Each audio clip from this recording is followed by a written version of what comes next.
एक महंगा फ़ोन खरीदते हैं नया नया तो हमको सेंसेशन मिलती है। जब 4 लोग हमें पूछते हैं, चाहे यूट्यूब पे, चाहे इंस्टाग्राम पे, चाहे वैसे भी फ्रेंड्स के बीच में इंपॉर्टेंस मिलती है, तो सेंसेशन मिलता है और वो बड़ा एडिक्टिव है। नमस्कार दोस्तों, अगर आपका इंटरेस्ट जेन्युइन स्पिरिचुअलिटी में है, जहाँ पर आपको ज़बरदस्ती किसी को अपना गुरु बना करके गोल गोल ज़िंदगी भर झूठ मूठ का स्पिरिचुअल नहीं फील करना है, जेन्युइनली स्पिरिचुअल बनना है, तो आपका स्वागत है ज़ुनोगा 2022 में। मैं बार बार जेन्युइनली इसलिए बोल रहा हूँ बिकॉज कुछ साल पहले मैं और मेरा एक बहुत अच्छा दोस्त एक गुरुजी के पास पहुँचे थे। पहले एक शिविर किया, फिर दूसरा शिविर किया, फिर मैंने 3 शिविर किए थे। मैंने जो टाइम स्पेंड किया वो ज़्यादा नहीं था। पहले शिविर में 2 दिन, दूसरे शिविर में 1 हफ़्ता, तीसरे शिविर में 42 दिन, 42 डेज़ हमने स्पेंड किया। तो बहुत अच्छा एक्सपीरियंस आया था हम लोगों को। रीढ़ की हड्डी में एक्सपीरियंस आया, आउट ऑफ बॉडी एक्सपीरियंस आया, ऐसा बहुत कुछ एक्सपीरियंस आया। लेकिन उसके बाद हमारी ज़िंदगी की प्रॉब्लम्स शुरू हो गई, मेरी भी और मेरे सो कॉल्ड दोस्त की भी। जितनी ही प्रॉब्लम्स आई उतना ही मैं और पढ़ने के चक्कर में पड़ गया। अगर सचमुच में डिवाइन फ्रैगमेंट है, गॉड है, उसको जानने और समझने के चक्कर में पड़ गया। कई साल बीत गए, ऑलमोस्ट 10-15 साल बीत गए। फिर एक दिन मुझे उस दोस्त ने बुलाया। उसने कहा कि मैं एक स्पिरिचुअल ऑर्गेनाइजेशन बना रहा हूँ और मैं उसका गुरु होऊंगा और तुम चाहो तो मेरे राइट हैंड बन सकते हो।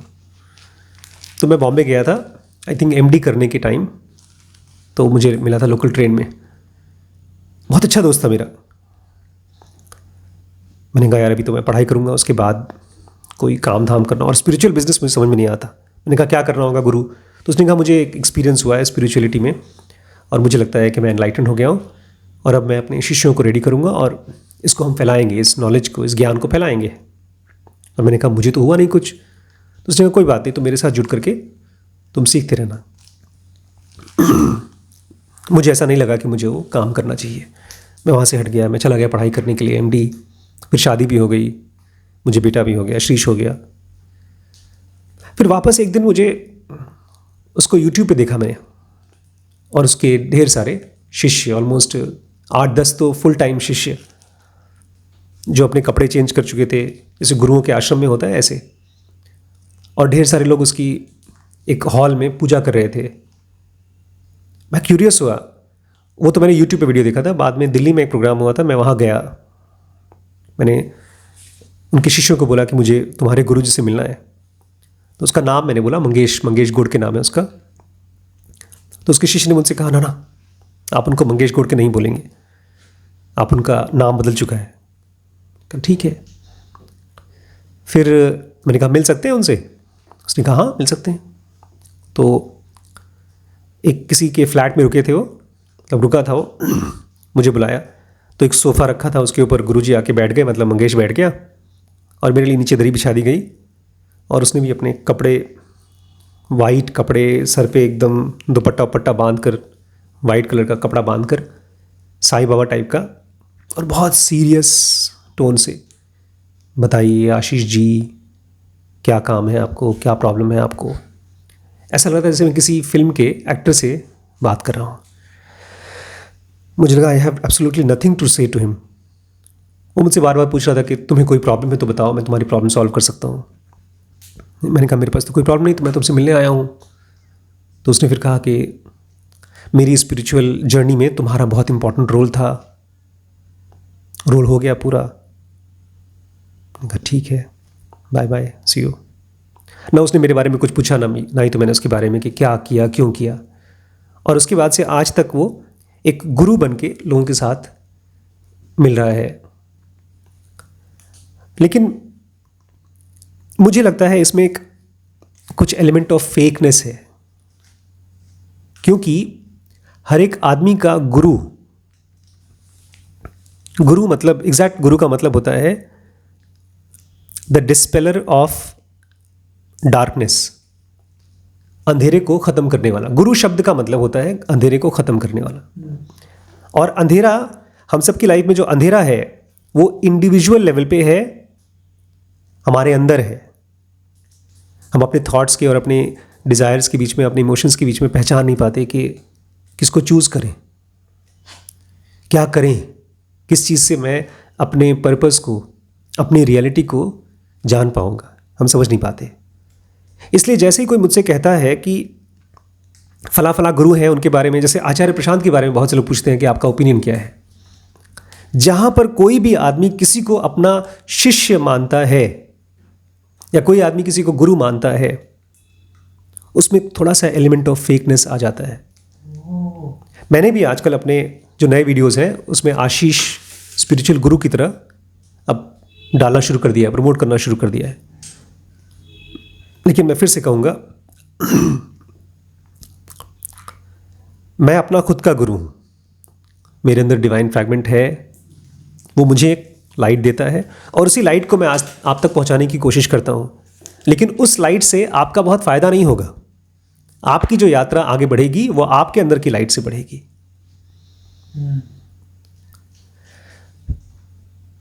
तो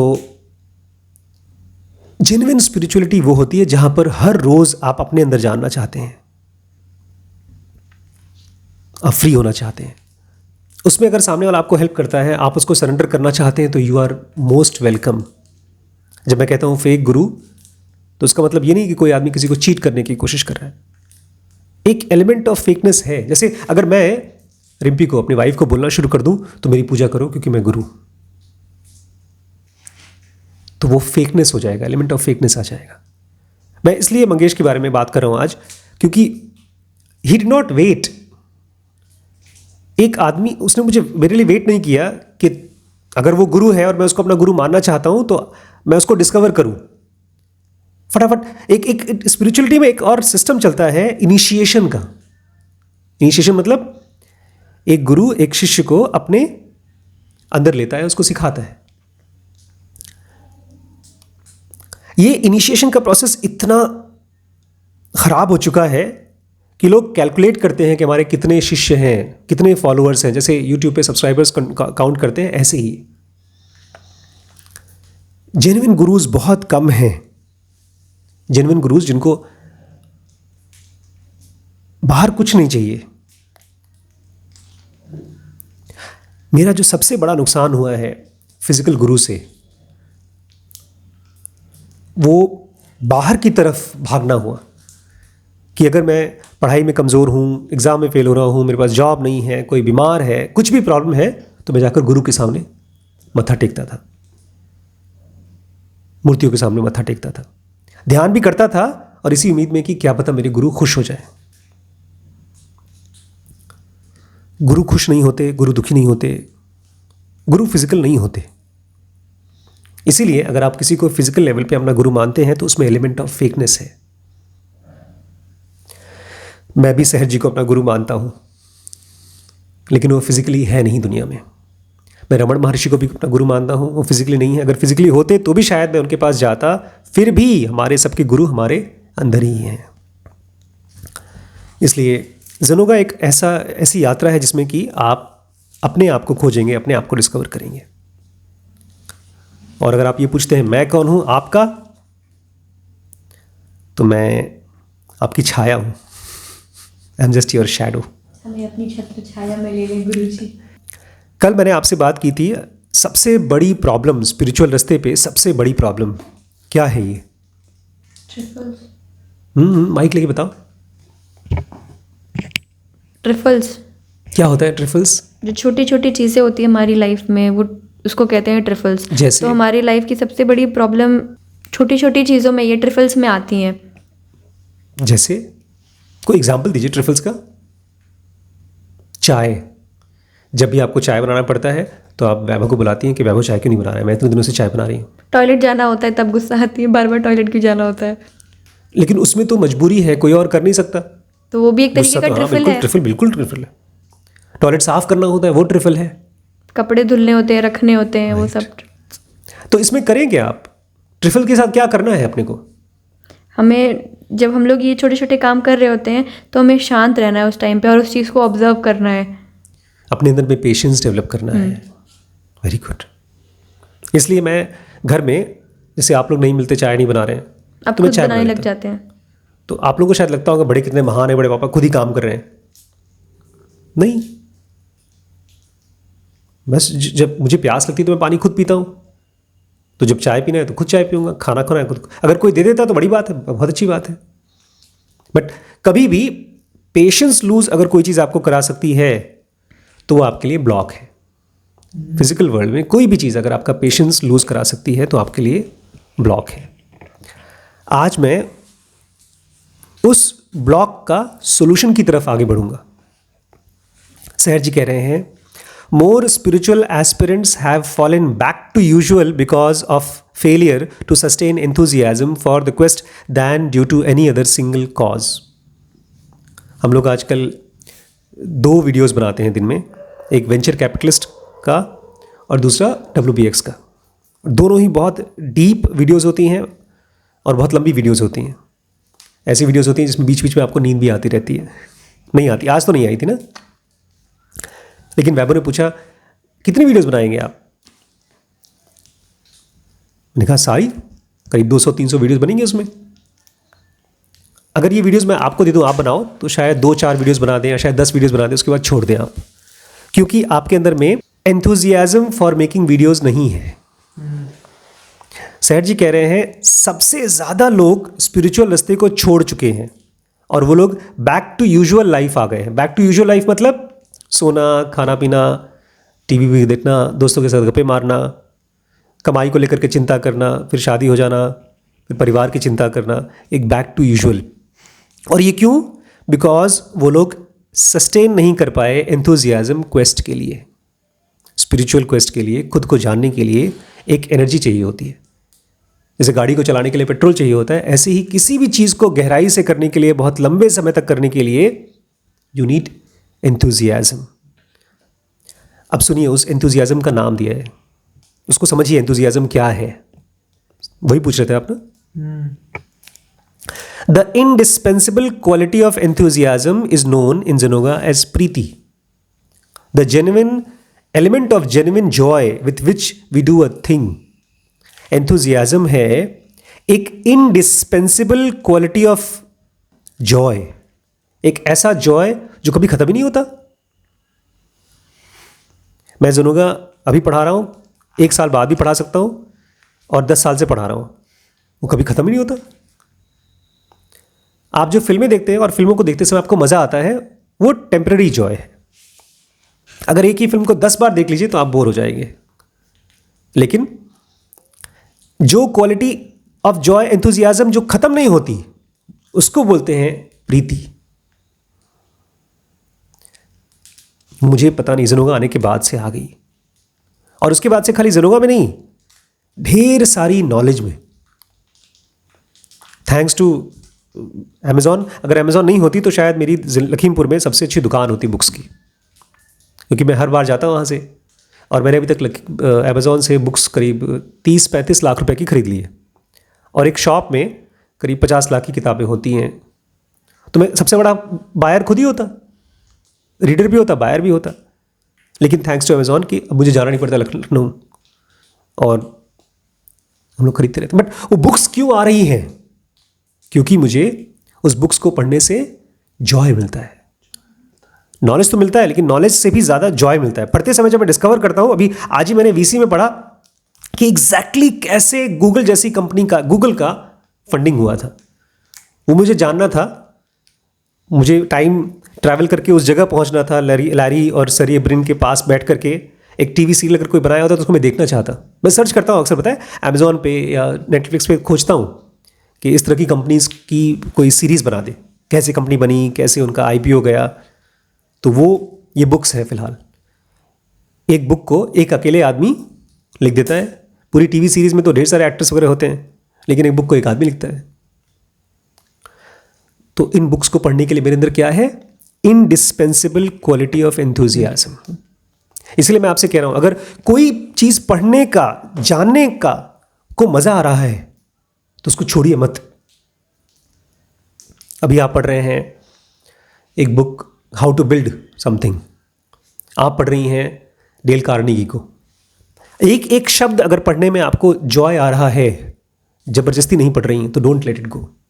क्योंकि ज़ेनोगा में उसको बोलते हैं प्रीति, the element of genuine joy with which we do a thing. इसलिए मैं आप लोगों से कहता हूँ कि अगर कॉलेज जा रहे हो तो और वहाँ पर जाकर बोर हो रहे हो तो छोड़ दो, मत जाओ, कॉलेज छोड़ दो।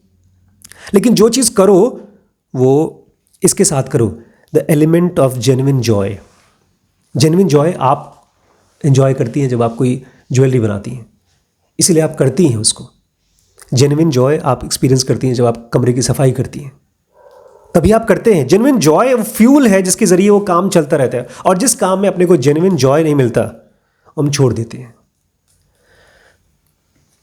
लेकिन आपको पूछना होगा कि आखिर ये है क्या, कैसे आता है। सहज जी कह रहे हैं to the task of our delight, उसमें से आवाज़ आएगी माइक के पास। To the task of our delight we rise betimes and go to them with longing. उन सारे कामों के लिए जिसमें हम लोग को मज़ा आता है, जो हमको डिलाइट करते हैं, उसके लिए तो सुबह सुबह उठ जाएंगे हम, अर्ली मॉर्निंग। जाना था, देखा है, आगरा जाना था, आगरा जाना था सुबह सुबह। हम लोग 2 घंटा सोए थे बस, 3 बजे रात में। और हम सोएंगे भी, and we go to them with longing. अगर हमको सोना होगा उसके लिए तो फटाफट जल्दी सो जाओ, जल्दी उठता है। Only an enthusiastic life is capable of creativity. आप लोग दोनों मुझसे चाहते हैं सीक्रेट ऑफ क्रिएटिविटी, यूट्यूब में कैसे क्रिएटिव हो जाएं। सहज जी कह रहे हैं खाली एंथुजियास्टिक लाइफ क्रिएटिविटी के लिए केपेबल है। एनर्जी बिल्डअप हो जाती है क्लास में, जब आप लोग यहाँ बैठते हैं, मैं बैठता हूँ, बातचीत करते हैं, अभी भी इस समय भी वो एनर्जी है। और वही एनर्जी है जो यूट्यूब के ज़रिए लोग शायद कल या परसों या 10 दिन बाद इसको एक्सपीरियंस करेंगे, वो जिंदा रहेगी इसमें। भगवत गीता आज से 5000 साल पहले या 10,000 साल पहले लिखी गई, मुझे पता नहीं, बट उस समय कृष्ण को बताते समय, अर्जुन को बताते समय जॉय आया था। और वो जॉय किताबों में शब्दों के रूप से इतने हज़ारों साल से जिंदा है, अभी तक जिंदा है। इसकी वजह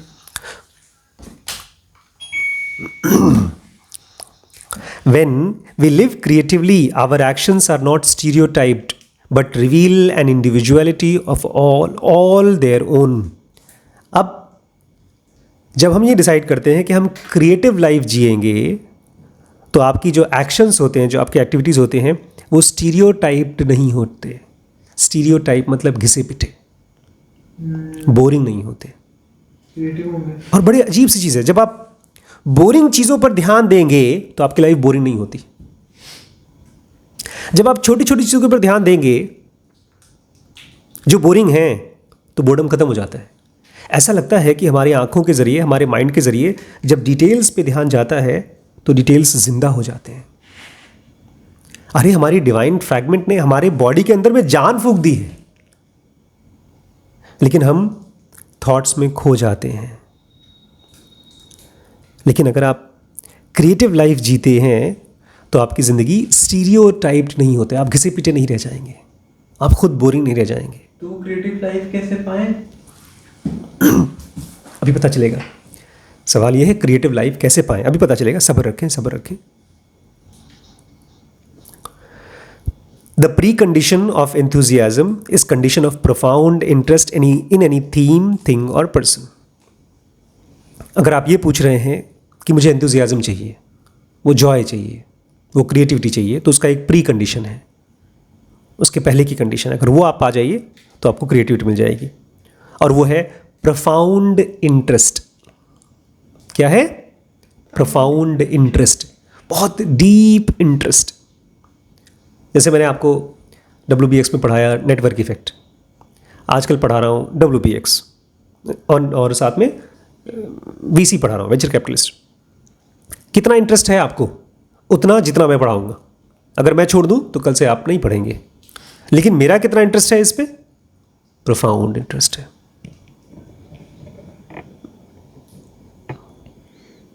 जैसे मुझे कहीं ना कहीं दिखता है मेरा थोड़ा बहुत थंबनेल में इंटरेस्ट है, तो उसके थ्रू मैं कैसे क्रिएटिविटी पाऊँ? लेट्स से डिज़ाइनिंग में मेरा इंटरेस्ट है,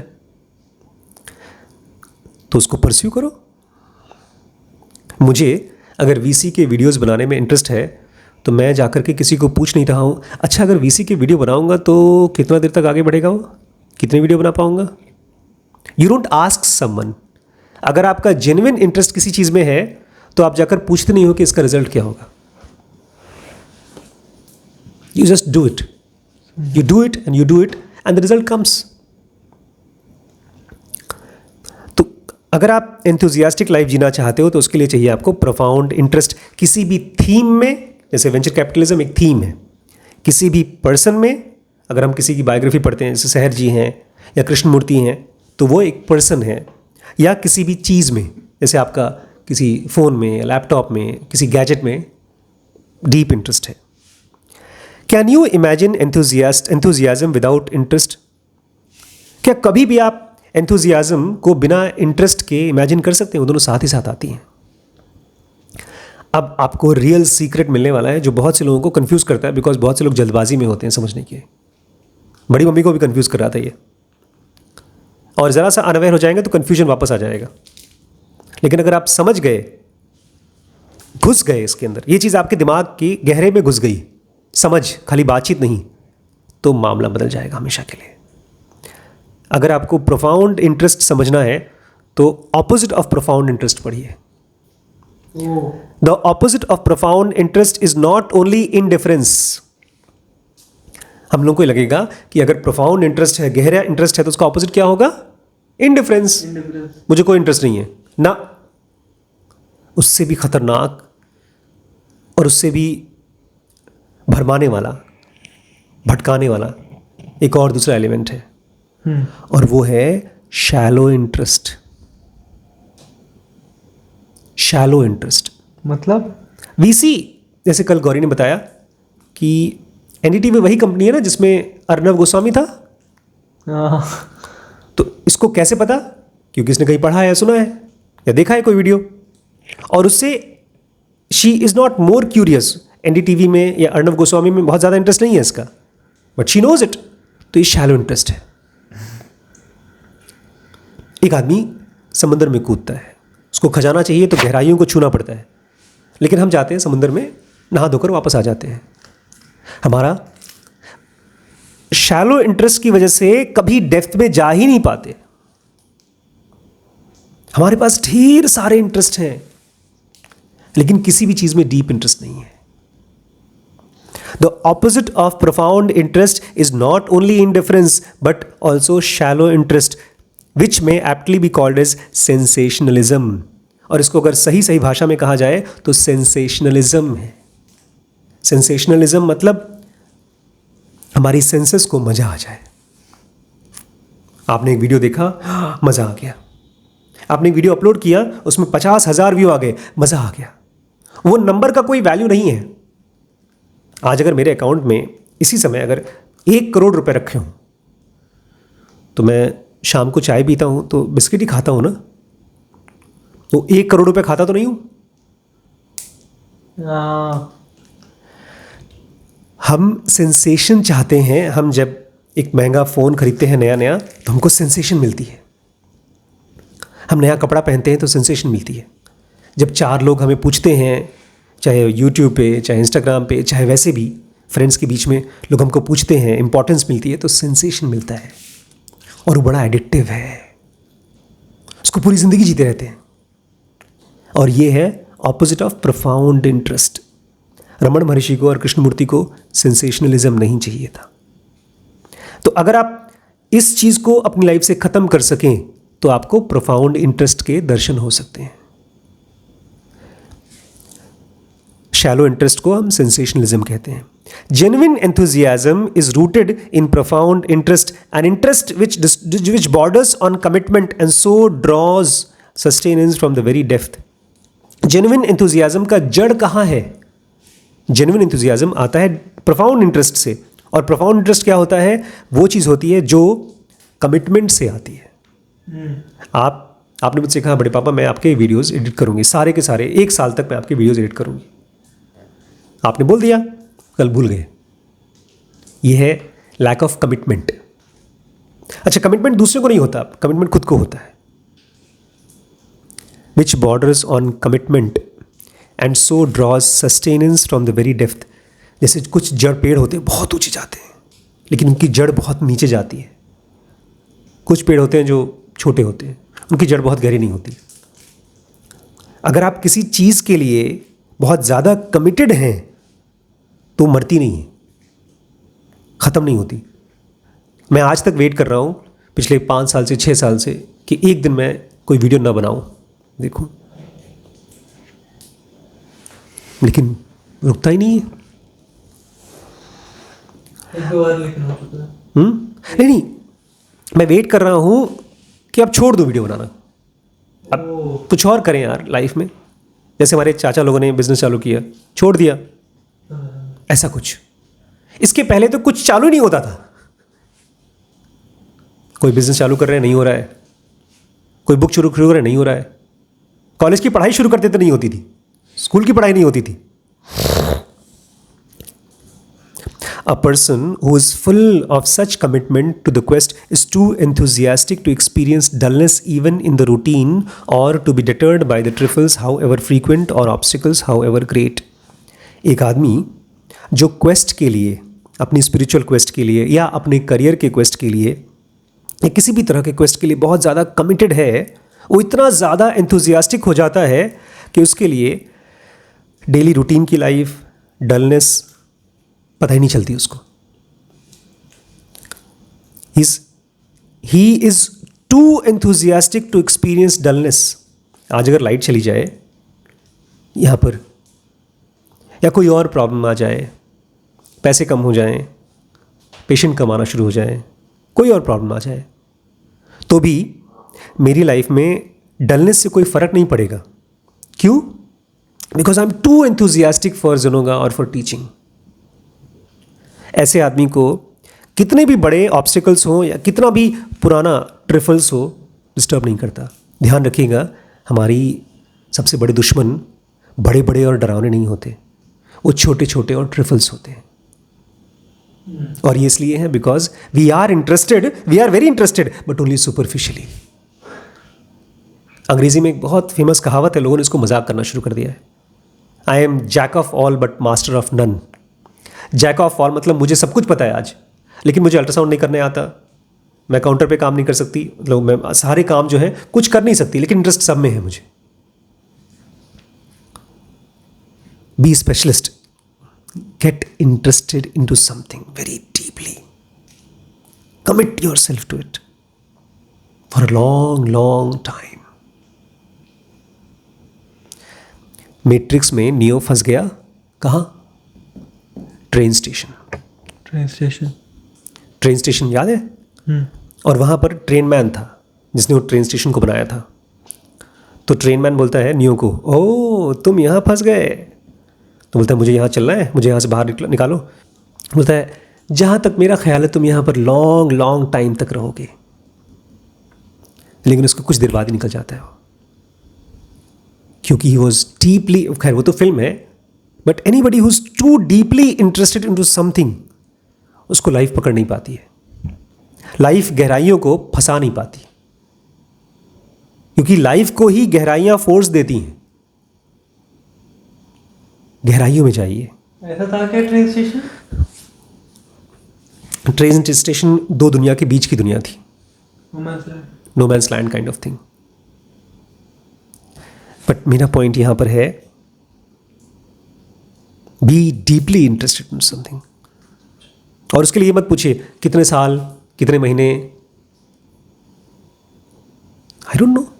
I am too interested in a subject to ये पूछने के लिए कि कब खत्म होगा। जो आदमी ये पूछता है कब खत्म होगा, इसका मतलब वो रिजल्ट चाहता है, वो सब्जेक्ट में इंटरेस्टेड नहीं है। I am very interested in life, not the result of life. हम लोग 24 घंटे फास्ट फॉरवर्ड करके जिंदगी जीने की कोशिश करते हैं। अब क्या होगा, अब क्या होगा, अब क्या होगा। मेरा डीप पर्सन वो स्पेस की तरह है, उसमें सब कुछ होता है फिर खत्म हो जाता है, और वो हर चीज़ में पियर्स करता है। हर चीज़ आती है और जाती है, बट वो रहता है। Ultimate peaceful state is like space, feels like nothing, but हर चीज़ को अपने अंदर में सस्टेन करता है।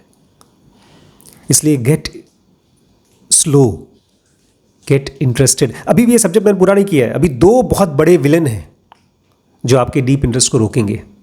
कौन? वो कल बताऊंगा मैं। बहुत बड़े बड़े खतरनाक विलन्स हैं।